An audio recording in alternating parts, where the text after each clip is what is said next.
रतंगड़ में सिद्धपीठ श्री तालवाले बालाजी मंदिर में बुद्धगिरी मंडी से पधारे संत परमेश्वर गिरी महाराज के सानिध्य में गौ सम्मान आह्वान अभियान के अंतर्गत पोस्टर का विमोचन किया गया। इस अवसर पर महाराज ने गौ सेवा सुरक्षा एवं सम्मान को लेकर आगामी 27 जुलाई 2026 को जिला कलेक्टर के माध्यम से राष्ट्रपति, प्रधानमंत्री, राज्यपाल, मुख्यमंत्री के नाम ज्ञापन सौंपने का आह्वान किया। महाराज ने रतंगड़ तहसील के समस्त गौ भक्तों और गौ सेवकों से अधिक संख्या में एकत्रित होकर एसडीएम कार्यालय में ज्ञापन सौंपकर इस अभियान को सफल बनाने की अपील की। उन्होंने कहा कि भारतीय परंपरा के समस्त आचार्य, संत, गो प्रेमी इस अभियान के माध्यम से केंद्र व राज्य सरकारों से यह प्रार्थना करते हैं भारतीय देशी गोवंश को राष्ट्रपति सम्मान प्रदान किया जाए। अभियान के मुख्य उद्देश्यों पर प्रकाश डालते हुए संत परमेश्वर गिरी महाराज ने कहा कि भारत में गौ हत्या पर पूर्णतः प्रतिबंध लगाना चाहिए ताकि देशी गोवंश सुरक्षित हो सके। उन्होंने मांग की कि गौ माता को राष्ट्रीय माता या राष्ट्र धरोहर का सम्मानित पद दिया जाए। गौ सेवा हेतु केंद्रीय कानून लागू कर पृथक केंद्रीय गौ सेवा मंत्रालय का गठन किया जाए। पोस्टर विमोचन के इस महत्वपूर्ण अवसर पर मंदिर पुजारी धनराज इंदौरिया, वासुदेव चाकलान, वेद, लक्ष्मी नारायण शर्मा, अंजनी कुमार चोटिया, राजेंद्र प्रसाद चांदगोटिया, सत्यनारायण सेवदार, रवि इंदौरिया, ओम मनोहर स्वामी, अरविंद मिश्रा, मुरारीलाल पारिक, देवकीनंदन, जगदेव कुमार शर्मा, प्रदीप कुमार बर्फिया, संतोष कुमार माटोलिया, बंशीधर मारोटिया, दीपक डिडवानिया, विजय नायक, सुमित बजरंगी सहित दर्जनों को सेवक उपस्थित रहे। मीडिया प्रभारी अरविंद महर्षि की खास रिपोर्ट। हमारे बीच में आज हम सभी गौ सम्मान आह्वान अभियान जो पूरे भारत वर्ष में चल रहा है, देश के 5000 से भी अधिक तहसीलों में इसका प्रचार प्रसार चल रहा है। हमारे गौ भक्त, गौ संत अपने आश्रम, मठ, मंदिर, सदगृहस्थ अपने अपने नौकरी, व्यवसाय सबको छोड़कर कैसे इस अभियान को पूरा किया जाए, सफल किया जाए, इसमें लगे हुए हैं।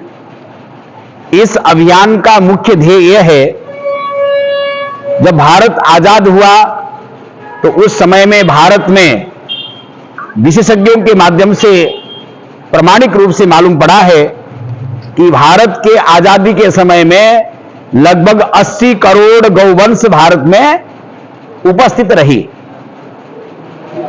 और आजादी के 75 वर्ष पूरा होने पर जहां हम सभी 75वां अमृत महोत्सव मना रहे हैं, अब गणना किया गया तो शुद्ध देसी भारतीय वेद लक्षणा गोमाता केवल 8 करोड़ रह गई है। ये सबसे बड़ा दुख का कारण है। जहां 40-50 करोड़ हिंदू थी उस समय में, जिनकी संख्या बढ़कर 100 करोड़ से भी ऊपर पहुंच गया, और हमारी गौवंश 80 करोड़ कम होकर 8 करोड़ तक सीमित रह गई। ये बहुत बड़ी आश्चर्य और दुख की बात है।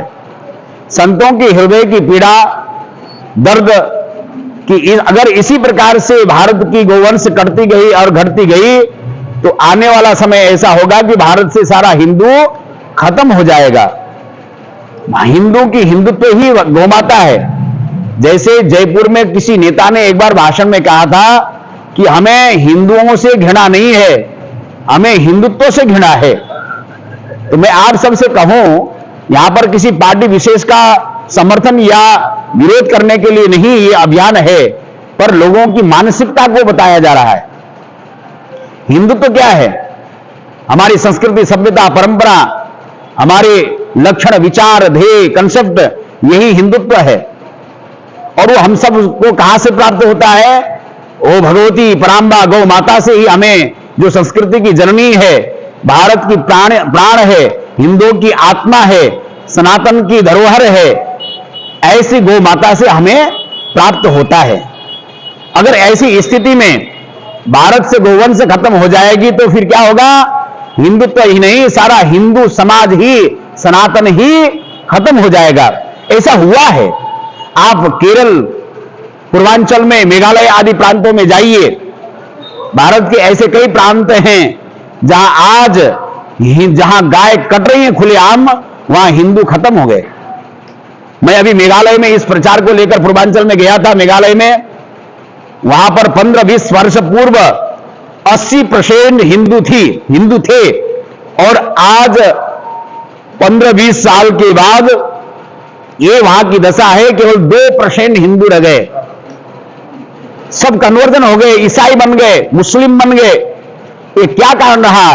क्योंकि वहां खुलेआम गाय कट रही है और लोग गाय खा रहे हैं और वहां के जो गोवंश हैं वो खत्म हो गए।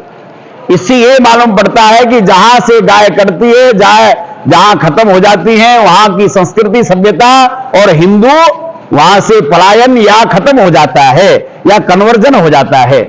इसीलिए हमें अगर अपने धर्म की रक्षा करना है, हमें अपने राष्ट्र की रक्षा करना है, आने वाली पीढ़ी की संरक्षण करना है, तो हमें ज्यादा संपत्ति इकट्ठा करने के अपेक्षा हमें अपने धर्म की रक्षा में ध्यान देना होगा। यदि हम अपने धर्म सनातन और गौ की रक्षा में लगेंगे नहीं तो आने वाली पीढ़ी बचेगी नहीं। ये सब पीड़ा को लेकर संतों ने 6 महीने पूर्व इस अभियान को प्रारंभ किया, जिसमें किसी का नाम नहीं, किसी का फोटो नहीं, किसी संगठन का, किसी पार्टी का, किसी अमीर व्यक्ति का, भामाशाह का, किसी का नाम नहीं। ये किसी के द्वारा चलाया हुआ अभियान नहीं। वस्तुतः यह भारतवर्ष के विविध पंथ संप्रदाय, सब के आचार्य, संत, गोभक्त सभी सनातनियों के द्वारा चलाया गया, सनातनियों के हृदय के पीड़ा उद्गार ही एक गौ सम्मान आह्वान अभियान है, जिससे गाय की सेवा, सुरक्षा और सम्मान गाय को प्राप्त हो। सेवा, गाय को चारा गोचर वोड बने। जितने भी भारत की गोचर भूमि है, आपको मालूम नहीं होगा, अभी वक्फ बोर्ड की कुछ दिन पहले एक बहुत भारत में चर्चा चली और वक्फ बोर्ड में लगभग 40 लाख हेक्टेयर जमीन वक्फ बोर्ड ने कब्जा कर लिया भारत की भूमि की, हिंदुओं की भूमि को, मठ मंदिर की भूमियों को, गांव की भूमियों को। उसमें आधा से ज्यादा लगभग 20 लाख हेक्टेयर जमीन वो गोचर भूमि पर उनका कब्जा है। ये सबसे बड़ी दुख की बात है। और जो बचा हुआ भूमि है, जिसमें सरकार की नीयत खराब हो गई है, भूमाफियाओं की नीयत खराब हो गई है और गोचर भूमि दबते ही जा रही है, कब्जा होता ही जा रहा है, तो हमारी गाय रहे कहां? तभी संभव होगा जब गाय का गोचर भूमि गाय को प्राप्त हो जाए। और सरकार के द्वारा सभी समाज, सभी जानवरों की सुरक्षा के लिए, जैसे शेर की सुरक्षा के लिए राष्ट्रीय जानवर उसको घोषित कर दिया गया, मोर की सुरक्षा के लिए राष्ट्रीय पक्षी घोषित कर दिया गया, हिरण आदि हैं, ऐसे ही गाय को भी एक सम्मान मिले ताकि उनकी सुरक्षा के लिए कोई बोर्ड कानून बने, गो मंत्रालय बने। राजस्थान में जैसे गो मंत्रालय है, उसी प्रकार से भारत सरकार का केंद्रीय गो मंत्रालय बने, जिसमें गाय की सेवा का अनेक प्रारूप उसमें हो, प्रकल्प हो, जिससे भारत में रहने वाले जितने भी गोवंश हैं, चाहे वो गौशाला में रहने वाली हो, चाहे किसी आम किसान के घर में रहने वाली गोवंश हो, उसको सरकार केंद्र के द्वारा सहयोग शुल्क राशि प्राप्त हो, ताकि गौ संवर्धन, गौ रक्षा में एक बहुत बड़ा सहयोग प्राप्त हो। ऐसा और सुरक्षा, गो हत्या पर प्रतिबंध लगे। आपको मालूम होगा, अभी कुछ दिन पहले श्री चंद्रशेखर दास जी महाराज उर्फ फरसा वाले बाबा, जो ब्रज में जिनका षड्यंत्र के तहत उन तस्करियों ने मार दिया, उन निशाचरों ने, उन मुसलमानों ने उन संतों को की हत्या कर दी एक्शन करके। ऐसे स्थिति में कई गोभक्त आज मारे जा रहे हैं। अपने जान पर परवाह न करते हुए, जान को हथेली में लेकर गौ रक्षक, गौ सेवक आज उन तस्करों को से गायों को बचाने में, ट्रकों को पकड़ना आदि आदि को पकड़ने में खूब रिस्क ले रहे हैं। कब तक हम गौ हत्या, गौ सेवा करने वाले गौ रक्षा की हत्या को देखेंगे? ये कब तक हो? इसीलिए कोई कानून बने कि भारत में गौ हत्या पर पूर्णतः प्रतिबंध लगे। कोई भी अगर हत्या करता है तो उसे सीधे फांसी की सजा मिले या उसकी सारी संपत्ति को जब्त कर लिया जाए और वो गोचर गौशालाओं में प्रदान कर दिया जाए। ऐसा कोई नियम बने। और गौ सेवा, सुरक्षा, सम्मान, तीसरा है गाय को सम्मान मिले। कैसा सम्मान? शास्त्र गायों को गावो विश्वस्य मातरः कहकर कहता है, गाय विश्व की मां है। ये हकीकत है, हम सबकी मां है गौ माता, इसमें कोई संदेह नहीं है। पर सरकार के संविधान में गाय को माता माना नहीं गया है। गाय को भी जैसे और जानवर जो दूध देने वाले पशु हैं, ऐसे ही सरकार के संविधान में, केंद्र के संविधान में, भारत के संविधान में देखा गया है। जानवर की श्रेणी में गाय है अभी तक, और जब तक गाय माता को हमारे राष्ट्र माता के रूप में, राष्ट्रीय आराध्या के रूप में किसी भी प्रकार से अगर दर्जा नहीं मिलेगा, तब तक जैसे और जानवर करते हैं भारत में, ऐसे गाय भी करती रहेंगी। इसीलिए हमें भगवान गौ माता ने एक मौका दिया है। ईमानदारी से अगर हम कहें कि हमने भारत के 8 करोड़ गोवंश की रक्षा के लिए आज तक क्या किया है, गौशाला चलाया होगा, गाय को रोटी खिलाई होगी, सब कुछ किया होगा, गौ चिकित्सालय के माध्यम से गौ चिकित्सा भी की होगी, परंतु भारत से गौ हत्या पर प्रतिबंध लगे अब तक हमने कभी प्रयास नहीं किया है। पर अब एक बार मौका संतों ने, गौभक्तों ने दिया है, अभी नहीं तो कभी नहीं। मतलब अभी वातावरण अनुकूल है, जो सरकार राम मंदिर बना सकते हैं, जो सरकार 370 धारा हटा सकती है, और वो सरकार ही गौ रक्षा के लिए कानून बना सकती है, ऐसी भावना को लेकर प्रार्थना करना है कि अब हमें गौ हत्या पर प्रतिबंध लगे, ऐसा कानून बनाओ। अगर भारत के पूरे गौभक्त हिंदू इस प्रकार से आवाज उठाएगी तो अवश्य केंद्र में बैठे हुए वो चेतना शून्य सरकार की आंखें खुलेगी और उसको कानून बनाना पड़ेगा।